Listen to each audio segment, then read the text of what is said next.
I was talking to this friend of mine the other day, even on a WhatsApp group, and she's like super pretty, okay? Like every conventional sense of it. She's slim, she's fair, she's got long hair, and she's just always hating on herself. And I don't know what to do. The thing is, of course, she's a woman. We're all women are told to hate on ourselves, right? And she's also extremely intelligent and accomplished. So all the more reason to feel like you have to offset that by constantly telling the story about how you're not beautiful or whatever it is. But I just sometimes want to turn around and be like, fuck off. Yeah. Like, take a second to think about, and it's not that I'm upset that she said something hateful about being fat or whatever, but I'm like, please, can you be realistic? And then I tried to say that also. I was like, look, I understand that you feel like shit in your head, but think about us for a bit and be grateful that at least you can navigate the world. And she was all like, okay, that's fine, but I have an ugly nose. And I was just like, oh, What did you say to her then?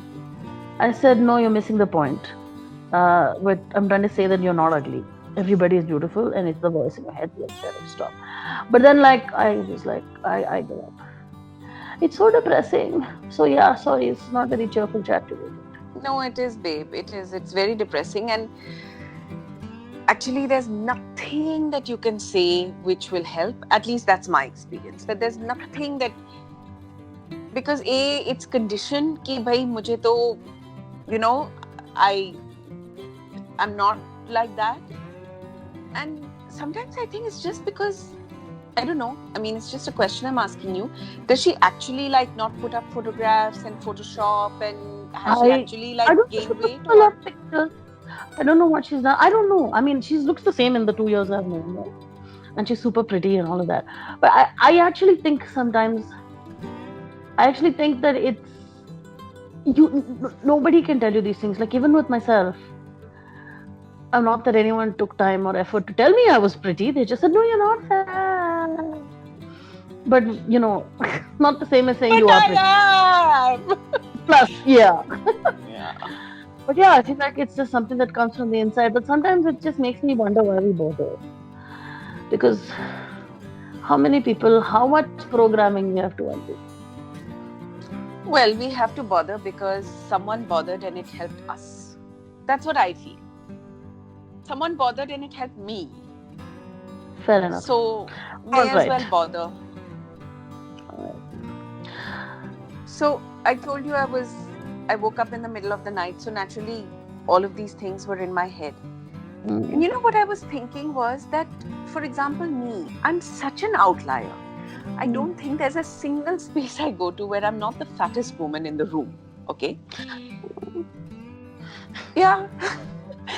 No, I mean, so a lot of spaces where we're not together, right? But and when you're such an outlier, like I remember at my lowest point, when I had completely given up on being able to lose weight through any methodology at all. Matlab, nothing was working. At that lowest point, all I wanted to do was jump off the roof. So when you're such an outlier and you reach such a point of hopelessness, you don't have a choice but to make up your own rules. Because that's survival. How else do you survive? Except to say, fuck it, man. I just cannot listen to anybody else's inputs on who I am and what I am, what should make me happy or unhappy. So I have to come up with my own set of rules. Now, those... Yeah, and I mean, think about it, the number of women who, or not just women, let's be honest, people who don't have the wherewithal to just say, fuck you, and the ones who just jump off the roof. The ones who, and this is the mental health aspect of fat shaming and fat phobia is insane, and people act like it isn't exist. And it's not just jumping off the roof. A friend of mine said something very beautiful once. She said that just because you don't see the bruises outside doesn't mean that the emotional and mental pain isn't hurting me. Because if those would actually manifest as bruises, you'd be horrified at what I'm going through and what I'm doing to myself. So jumping off the roof is a term. Actually, we kill ourselves in so many other ways. No, we stop living. Yeah, absolutely. I mean, the thing that people forget is also, it's not just a question of I'm worried about will I fit in the chair, will it break, it's embarrassing, can I go to this place? I mean, that in that moment, feeling of shame, humiliation, and all of that. But it's also like the crazy levels of anxiety about going out. So when I lived in Spain, it's like such a tradition to do, especially during nice weather, which is like 6, 8 months of the year, where you go and you sit in the plazas and you all drink wine in the evening, and it's super. But they all have those outdoor chairs that are pretty standard and they're all way too small for me to sit in. And it's not something anyone ever thought of. And then anytime we went there, we'd have to find a bar that had a different kind of chair that I could sit in. And it just made me so stressed about the fact of going to drink wine in the sunshine with my friends. Like, how fucked up is that? Yeah. And that's what, when you're talking about your friend, and they're not outliers like that. So there are these boundaries that society has, and somewhere they're inside those boundaries. And yes, the pain of hating yourself is there. I'm not saying that, and maybe we cannot, just like they can't associate with us and living our experience in our bodies, which is like 2-3 times larger than them. Similarly, maybe we cannot associate with them and, their that existence where, yes, to some extent they don't have the misrepresentation or they don't have the discomfort we have, but they still have the, needing to associate with some norms. Yeah. And not being able to think differently. Yeah, rest of it. Yeah, I guess you're right. It's just very, like, why is the world like this? I know, God.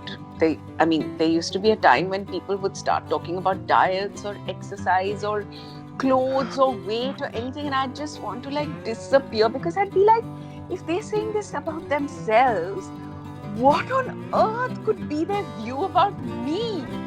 And like, how can they even have a conversation with me? Because they must be thinking that I'm the most insane person on the planet. Like, how do they even relate to me, Well, I mean, I think there's two things there. One is, I don't think is that straightforward, but we've already gone into this in the episode, so let's not spill the beans. Yeah. But the other thing I think is that's the value of empathy, and that's what is so beautiful about being human, that you can be empathetic when you're willing to accept that you are not everybody and everybody is not you. Like, if you're willing to accept, tolerate, and value difference, then you can jump into empathy, which is something I think everyone has to really work towards. But I also feel like we're veering into extreme philosophical territory right now. So perhaps I am going to go and get some chocolate out of the vending machine. Yummykins!